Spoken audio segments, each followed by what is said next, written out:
नमस्कार, जनतंत्र टीवी देख रहे हैं आप और मैं हूं आपके साथ स्वाति आर्य। हमारी इस खास पेशकश में आप सभी का स्वागत है। हाथ में रिमोट कंट्रोल लेकर जब हम टीवी ऑन करते हैं तो हर तरफ खबर ही खबर दिखाई पड़ती है। कहीं हत्या तो कहीं लूट की वारदात की खबर, जो दिल और दिमाग को अंदर से झकझोर कर रख देती है। इसके साथ ही ऐसी खबरें हमें नेगेटिव भी बना देती हैं।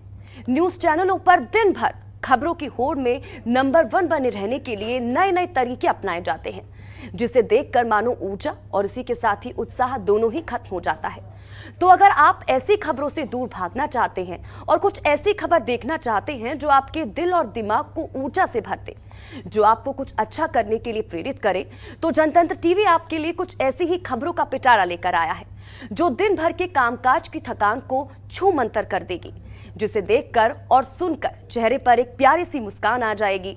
इसके साथ ही जो आपके माइंड को कूल कर देगी और आपका दिल भी कह उठेगा कि ये तो है गुड न्यूज।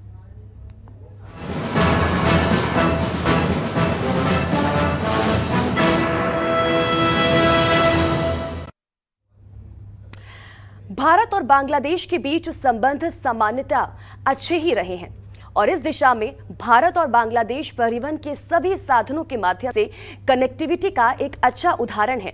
कोरोना के बाद ये पहला मौका है जब भारत और बांग्लादेश के बीच सूनी पड़ी पटरियों पर रेल के पहियों की रफ्तार की गूंज अब सुनाई देगी। दरअसल कोरोना के चलते दोनों देशों के बीच ट्रेन सेवा को रोक दिया गया था, लेकिन अब गुड न्यूज ये है कि अब जाकर भारत और बांग्लादेश के साथ चल रही रिश्तों की गाड़ी अब फिर से छुक छुक करती हुई नजर आ रही है।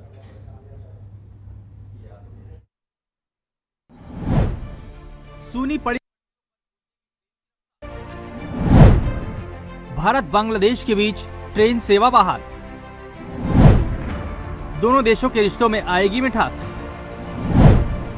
पर्यटन क्षेत्र को मिलेगा लाभ। एक लंबी सीमा रेखा को साझा करने वाले भारत और बांग्लादेश के रिश्ते पड़ोसी देश पाकिस्तान की तुलना में भारत के साथ हमेशा अच्छे रहे हैं। हालांकि दोनों देशों के रिश्तों में कभी कभी उतार चढ़ाव भी देखने को मिला है, लेकिन बांग्लादेश के निर्माण में भारत के योगदान को नजरअंदाज बिल्कुल भी नहीं किया जा सकता।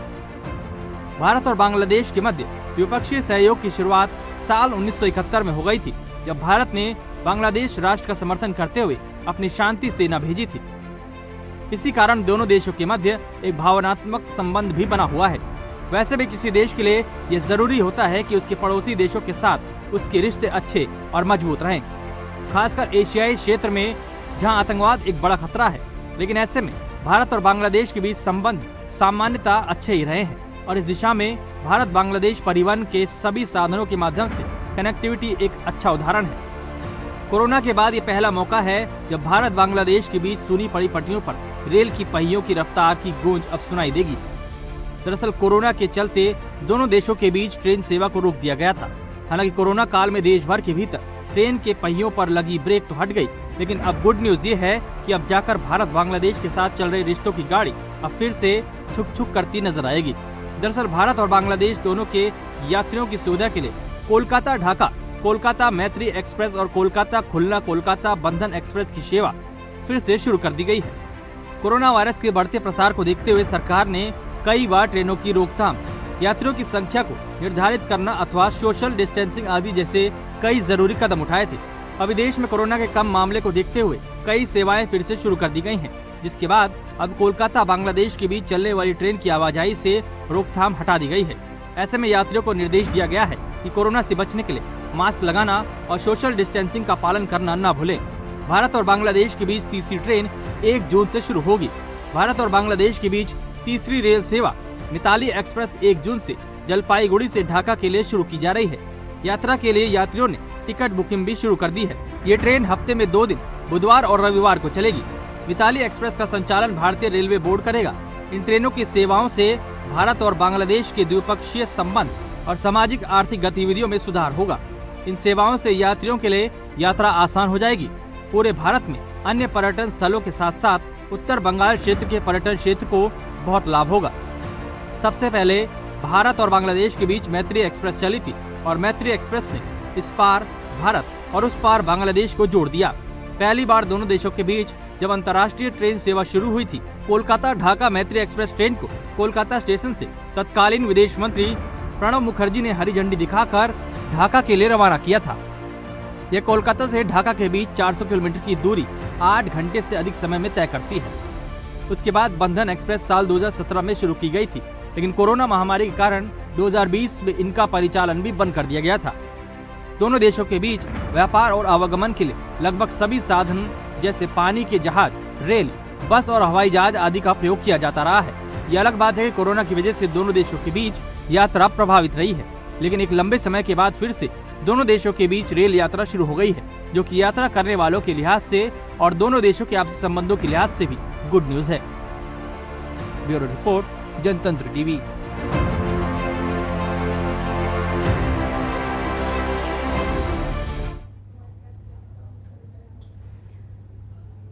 कामकाजी महिलाओं के लिए गुड न्यूज है। दरअसल यूपी में महिलाओं को शाम 7 बजे से सुबह 6 बजे तक ड्यूटी नहीं करवाई जा सकती है। ये नियम सरकारी और इसी के साथ ही प्राइवेट सेक्टर दोनों पर लागू होगा। योगी सरकार ने इसके आदेश जारी कर दिए हैं। सरकार ने यह भी कहा कि अगर किन्हीं कारणों से किसी महिला कर्मचारी को ड्यूटी शाम 7 बजे से सुबह 6 बजे के बीच लगानी है तो इसके लिए उसकी लिखित अनुमति लेनी पड़ेगी।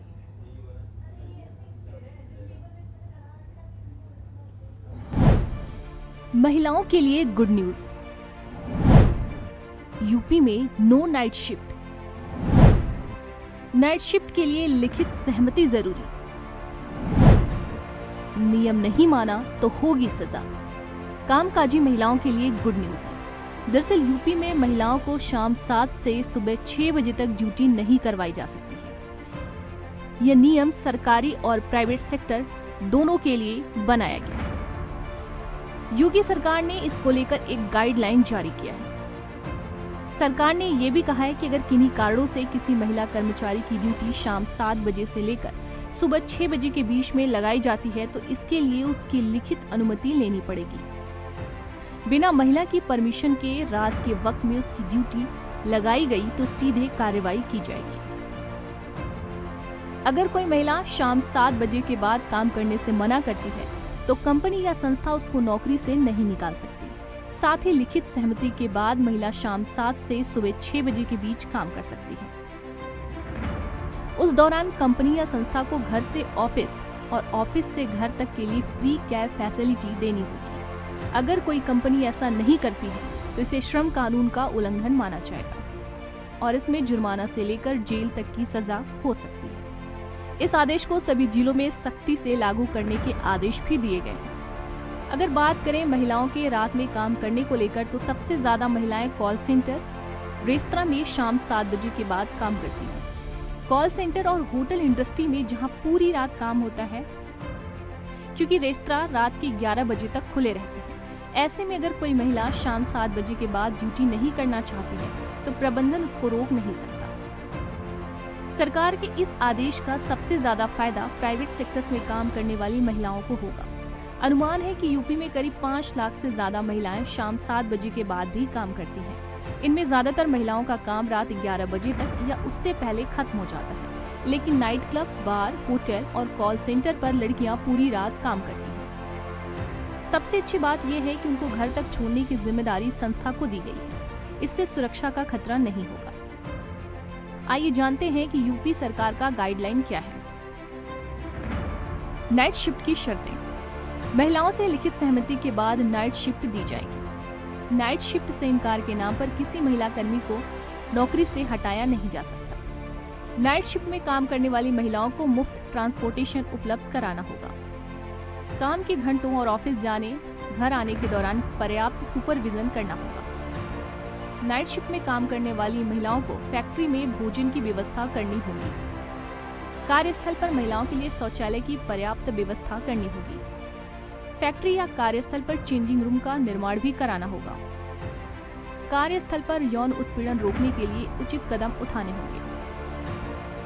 महिला कर्मियों की यौन उत्पीड़न अधिनियम के अनुसार शिकायत तंत्र बनाना होगा। किसी भी शर्त का उल्लंघन करने का मतलब कंपनी या फैक्ट्री में नाइट शिफ्ट की अनुमति को अपने आप में रद्द करना माना जाएगा। नाइट शिफ्ट में कार्य के लिए एक साथ कम से कम 4 महिला कर्मियों को परिसर में या किसी विशिष्ट विभाग में कार्य करने की अनुमति देनी होगी। सरकारी गाइडलाइन के बाद भी नाइट शिफ्ट में काम करना है या नहीं, यह महिला कर्मचारियों पर निर्भर करेगा। इसमें कंपनी की जरूरत को तरजीह नहीं दी जाएगी। सरकारी या निजी संस्थानों की ओर से यूपी सरकार की नई गाइडलाइन का पालन नहीं किया गया तो उसके खिलाफ सरकार कार्रवाई करेगी। दरअसल ये कदम यूपी में महिलाओं की स्थिति को और भी बेहतर बनाने के लिए उठाया गया है। इससे महिलाओं की सुरक्षा की दिशा में एक महत्वपूर्ण प्रयास भी माना जा सकता है, जो कि महिलाओं के लिए किसी भी बड़ी गुड न्यूज से कम नहीं है। ब्यूरो रिपोर्ट, चंदन टीवी।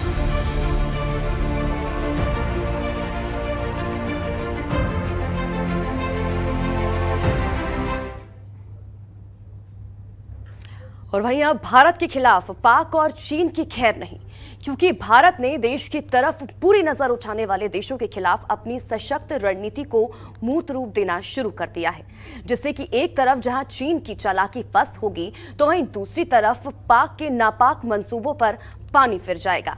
कैसे होंगे दुश्मन देश पस्त, इसी पर देखिए हमारी खास report.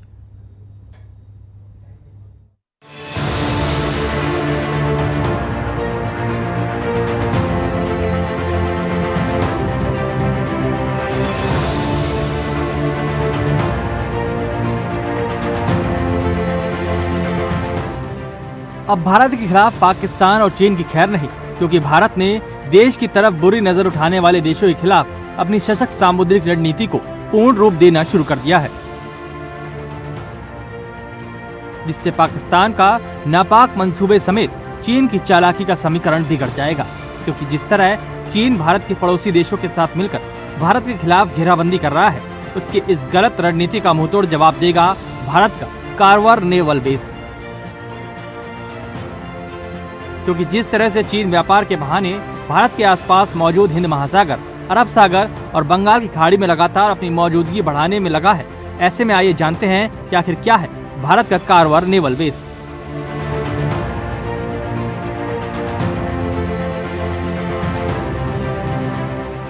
Karwar naval base Karnataka में स्थित है। कारवार नेवल बेस अरब सागर और पश्चिमी घाट के बीच में स्थित है।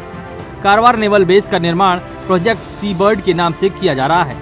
इस प्रोजेक्ट के तहत कारवार में करीब 23,000 करोड़ की लागत से 11,000 एकड़ में फैले नेवल बेस का निर्माण किया जाना है। प्रोजेक्ट सी बर्ड को 1999 में मंजूरी मिली। पहले चरण का काम 2005 में पूरा हुआ। इसके तहत कारवार में INS कदम नाम से नेवल बेस बनाया गया, जो वर्तमान में देश में तीसरा सबसे बड़ा नेवल बेस है। इसके दूसरे चरण का काम 2025 तक पूरा होने की संभावना है, जिसके बाद कारवार में स्थित INS कदम न केवल देश बल्कि एशिया का सबसे बड़ा नेवल बेस बन जाएगा। पहले चरण में गहरे समुद्र में बंदरगाह, ब्रेक वाटर ड्रेजिंग, एक टाउनशिप, एक नौसेना अस्पताल, एक डॉकयार्ड अपलिफ्ट सेंटर और एक शिप लिफ्ट का निर्माण किया गया है। दूसरे चरण में अतिरिक्त युद्धपोतों के लिए जगह बनाने की सुविधा का विस्तार किया जाएगा। एक नए नेवल एयर स्टेशन का निर्माण किया जाना है।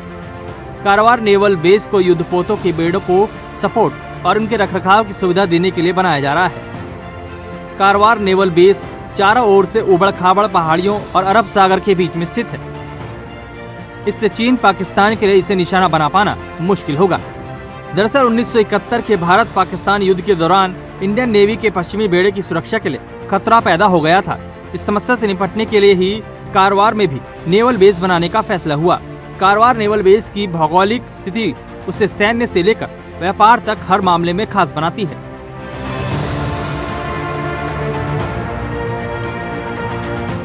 कारवार पश्चिमी घाट की उबड़-खाबड़ पहाड़ियों और अरब सागर के बीच स्थित नौसैनिक अड्डा है। ये मुंबई, गोवा और नॉर्थ कोच्चि के साउथ में स्थित है। अपनी अवस्थिति की वजह से कारवार नेवल बेस चीन और पाकिस्तान जैसे पड़ोसी देशों के बुरी नजरों से दूर रहेगा। खास बात यह है कि अपनी लोकेशन की वजह से कारवार से भारत अरब सागर और हिंद महासागर दोनों इलाकों की निगरानी कर सकता है और यहाँ चीन और पाकिस्तान की बढ़ती गतिविधियों को काउंटर भी कर सकता है। कारवार से इंडियन नेवी के लिए अरब सागर और हिंद महासागर दोनों जगह पहुंचना आसान होगा। कारवार नेवल बेस की खासियत क्या है, अब ये भी जान लीजिए। कारवार नेवल बेस बनने के बाद यहाँ कम से कम 30 युद्धपोत और सबमरीन तैनात होंगे। एक नेवल एयर स्टेशन भी होगा, जिसके लिए 3000 फीट लंबा रनवे बनाया जाएगा।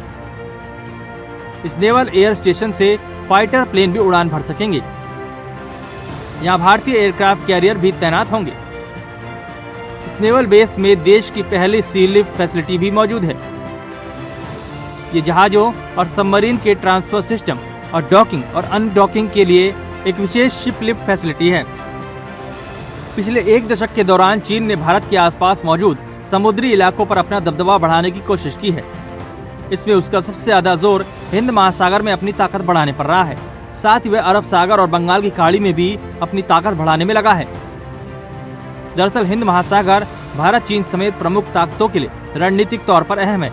ये इलाका न केवल खनिज, मछली जैसे संसाधनों से भरपूर है, बल्कि दुनिया भर के कारोबार का बड़ा हिस्सा इसी समुद्री रास्ते से होकर गुजरता है। हिंद महासागर और भारत के आसपास अपनी ताकत बढ़ाने के लिए चीन लंबे समय से पाकिस्तान, श्रीलंका और म्यांमार के पोर्ट में निवेश करता रहा है। इन तीनों देशों के लिए वह हथियारों का सबसे बड़ा निर्यातक भी रहा है। हालांकि चीन और पाकिस्तान को समुद्री खेल में मात देने के लिए भारत ने पिछले साल अमेरिका, जापान, ऑस्ट्रेलिया और अन्य मित्र देशों की नेवी के साथ मिलकर 50 संयुक्त युद्धाभ्यास करते हुए रिकॉर्ड बनाया था। अब एशिया के सबसे बड़े कारवार नेवल बेस का निर्माण करके भारत इस खेल में बढ़त लेने की शुरुआत कर चुका है। दरअसल कारवार नेवल बेस भारत के सुरक्षा के लिहाज से एक बड़ी गुड न्यूज है। ब्यूरो रिपोर्ट, जनतंत्र टीवी।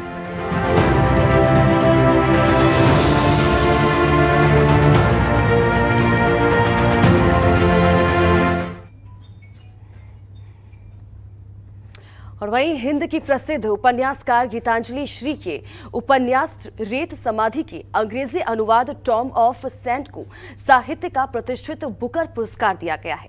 ये उपन्यास बुकर पुरस्कार के साथ ही कई उपलब्धियां गीतांजलि श्री के नाम कर गया। ये किसी भी भारतीय भाषा में लिखी गई पहली साहित्यिक कृति बन गया है जिसे बुकर पुरस्कार मिला है।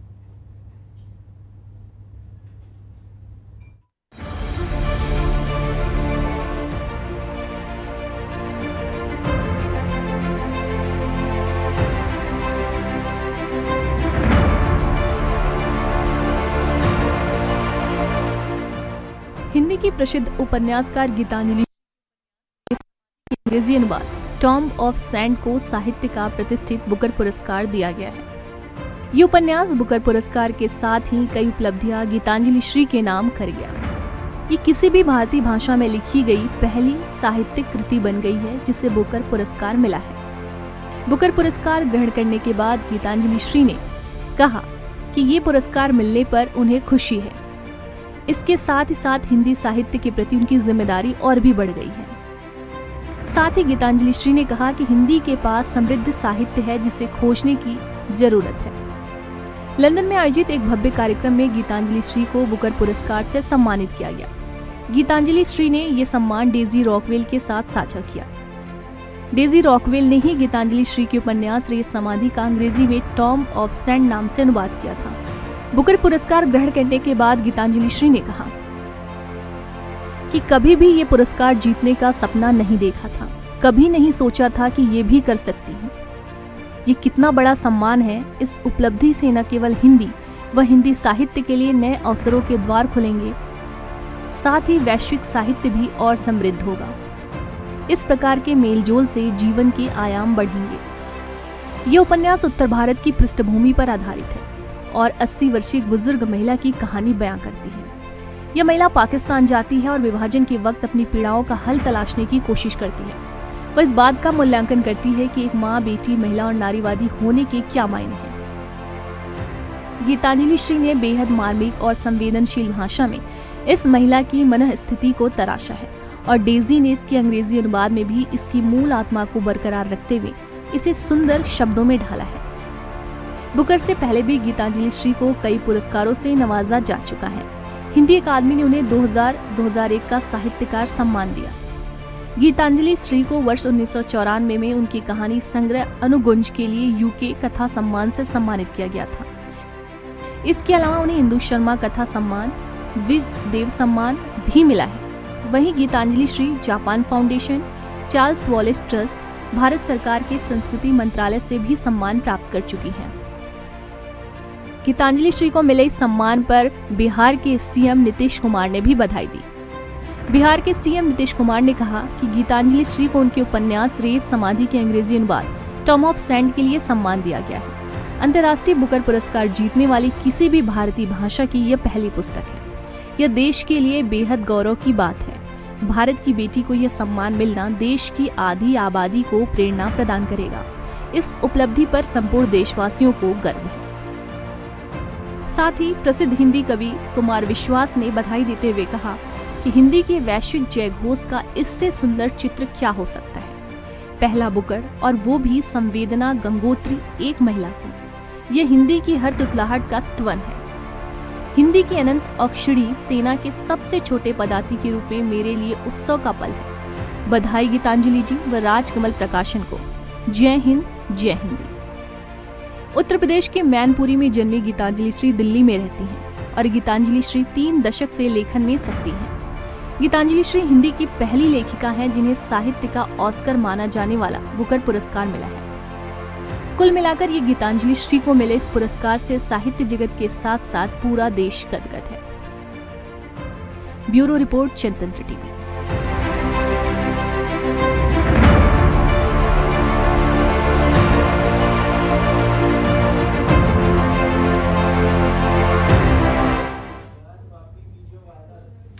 हम भले ही अब साल 2022 में जी रही हूं, लेकिन कोरोना के डर के साए से अब भी पूरी तरह से हम निकल नहीं पाए हैं, क्योंकि पूरी तरह से कोरोना खत्म नहीं हुआ है। लेकिन फिर भी लोगों की हिम्मत और साहस ने लोगों के जीवन को पटरी पर लाना शुरू कर दिया है और अब लोगों ने सामान्य जीवन जीना शुरू कर दिया है। लेकिन कोरोना ने बच्चों की शिक्षा को नकारात्मक तरह से प्रभावित किया। बच्चों को इस प्रभाव से निकालने में दिल्ली के सरकारी स्कूलों में चलने वाला बुनियादी मिशन काफी कारगर साबित हो रहा है। साल 2020 में चीन के वुहान प्रांत से दुनिया भर में फैले कोरोना वायरस ने जमकर तबाही मचाई। हम भले ही अब साल 2022 में जी रहे हों, लेकिन कोरोना के डर के साए से अब भी पूरी तरह से हम निकल नहीं पाए हैं, क्योंकि पूरी तरह से कोरोना खत्म नहीं हुआ है। लेकिन फिर भी लोगों की हिम्मत और साहस ने लोगों के जीवन को पटरी पर लाना शुरू कर दिया और अब लोगों ने सामान्य जीवन जीना भी शुरू कर दिया है। मास्क और सैनिटाइजर्स अब तो सामान्य सी बात हो गई है। कोरोना महामारी की लहरों ने हर उम्र और वर्ग के लोगों को प्रभावित किया। ऐसे में कोरोना का प्रभाव बच्चों के शिक्षा पर नकारात्मक रूप से पड़ा। इस बात से इनकार नहीं किया जा सकता, क्योंकि कोविड की वजह से स्कूल, कॉलेजेस, यूनिवर्सिटीज सब बंद रहे। ऐसे में उच्च शिक्षा से लेकर प्राथमिक शिक्षा तक प्रभावित हुई, क्योंकि स्कूल बंद होने से बच्चों के सीखने की प्रक्रिया प्रभावित हुई। महामारी के कारण स्कूल, कॉलेजेस की अवधारणा भी बदल गई।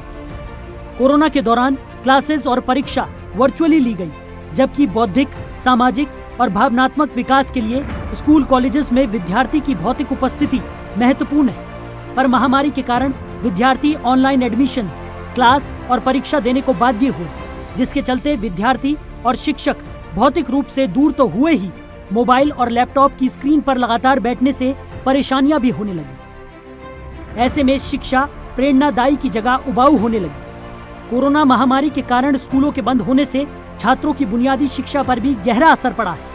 3री से 9वीं के छात्र जोड़ना और घटाना तो दूर, पढ़ना और लिखना तक भूल चुके थे।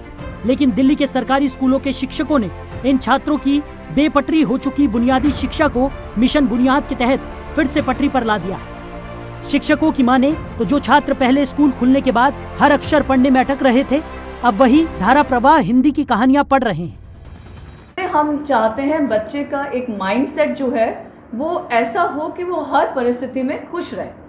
तो हैप्पीनेस में हम माइंडफुलनेस की एक्टिविटी से शुरू करते हैं। चेक इन होता है, बच्चे एक्टिविटीज़ करते हैं और एक जो बच्चा जब टीचर जाती है उसको चेकआउट कहते हैं और शांति से टीचर चली जाती है। बेसिकली माइंडफुलनेस क्या होता है कि बच्चे के अगर ध्यान कहीं भी है तो हम उसका ध्यान केंद्रित कर लेते हैं, उसकी आंखें बंद करके सांसों पे कराते हैं। दरअसल जोड़ घटाने के लिए पहले छात्रों को अधिक समय लगता था, उसमें भी कई बार वो गलत जोड़ देते थे। गणित के शिक्षकों ने बताया कि छात्र पहले छोटी संख्या तक को जोड़ने में गलती करते थे, लेकिन स्कूल खुलने के बाद जैसे ही छात्रों को बुनियादी गणित पढ़ाई गई तो धीरे धीरे इसमें सुधार हुआ है। अब छात्र कम समय में आसानी से गणित के सवाल हल कर लेते हैं। मिशन बुनियाद में छात्र जो भी बुनियादी बातें भूल गए हैं उन्हें वो सभी सिखाई जाती हैं। उन्होंने बताया कि कोरोना के बाद जब स्कूल खुले तो उन्होंने छात्रों को इमला बोलकर लिखने को कहा, जिसमें छात्रों ने भारी गलतियां की। ऐसे में मिशन बुनियाद की कक्षाओं को शुरू करने से मात्राओं और शब्दों की गलतियों में काफी सुधार आया है। शिक्षकों का कहना है कि कोरोना के बाद छात्रों के गणित के जोड़ घटाने के प्रश्न को हल करने में काफी गिरावट आई थी। ऐसे में मिशन बुनियाद कार्यक्रम शुरू करने के बाद उनकी गणितीय अवधारणाओं की समझ विकसित करने के लिए बुनियादी गणित की कक्षाएं संचालित की गई। इसमें छात्रों को संख्या चार्ट के माध्यम से संख्या की समझ के साथ संख्या का संकेत, चिन्ह, मात्रा, जोड़, घटाना, गुणा और भाग की बुनियादी समझ विकसित की गई। आइए जानते हैं कि किस तरह भारत में कोरोना काल में शिक्षा प्रभावित हुई। कोरोना का शिक्षा पर प्रभाव। बड़ी संख्या में स्टूडेंट स्मार्टफोन नेटवर्क का अभाव होने के चलते क्लास ही अटेंड नहीं कर पाए, क्योंकि भारत में डिजिटल उपकरणों तक सभी लोगों की पहुंच नहीं। ऑनलाइन क्लासेस के बावजूद बच्चों का ग्रेड लेवल नीचे गिरा। स्कूल टीचर से दूर होने के चलते बच्चों की सीखने की क्षमता प्रभावित हुई। सर्वे में सामने आया कि प्राइमरी क्लासेस के बच्चे लैंग्वेज और मैथमेटिकल एबिलिटी में भी पिछड़े। भारत में प्राइवेट स्कूलों में पढ़ने वाले बहुत से छात्रों ने सरकारी स्कूलों में दाखिला लिया, जिसकी वजह आर्थिक तंगी, सरकारी स्कूलों की मुफ्त फैसिलिटी, प्राइवेट स्कूलों का ऑनलाइन क्लासेस न ले पाना और लॉकडाउन रहा। हालांकि ऑनलाइन क्लासेस के कुछ फायदे भी हुए। क्लास अटेंड करने से लेकर एग्जाम देने तक हर काम ऑनलाइन करने से छोटे छोटे बच्चे भी टेक्नोलॉजी में आगे बढ़ने लगे। उनके साथ ही बच्चों के ऐसे माता पिता जो तकनीक से दूर भागते थे, वो भी अपने बच्चों की पढ़ाई के लिए उसे सीखने लगे। स्मार्टफोन, कंप्यूटर, लैपटॉप खुद चलाने से लेकर उन पर कुछ भी सर्च करना, प्रोजेक्ट बनाना जैसे काम भी छोटे बच्चे और पेरेंट्स मिलकर करने लगे। लेकिन कुल मिलाकर अगर देखा जाए तो शिक्षा पर सकारात्मक प्रभाव से ज्यादा नकारात्मक असर दिखाई पड़ा, जिसके चलते शिक्षा के क्षेत्र में नई पहल शुरू करने की आवश्यकता पड़ी। ऐसे में मिशन बुनियाद ने बच्चों की शिक्षा पर सकारात्मक असर डाला है, जो कि किसी गुड न्यूज से कम नहीं है। ब्यूरो रिपोर्ट, जनतंत्र टीवी।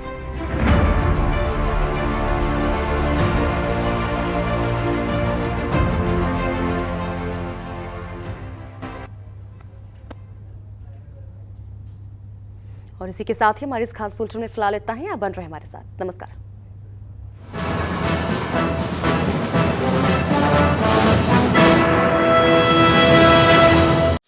खबरों के निष्पक्ष विश्लेषण के लिए सब्सक्राइब करें Jantantra TV and press the bell icon. Never miss any update.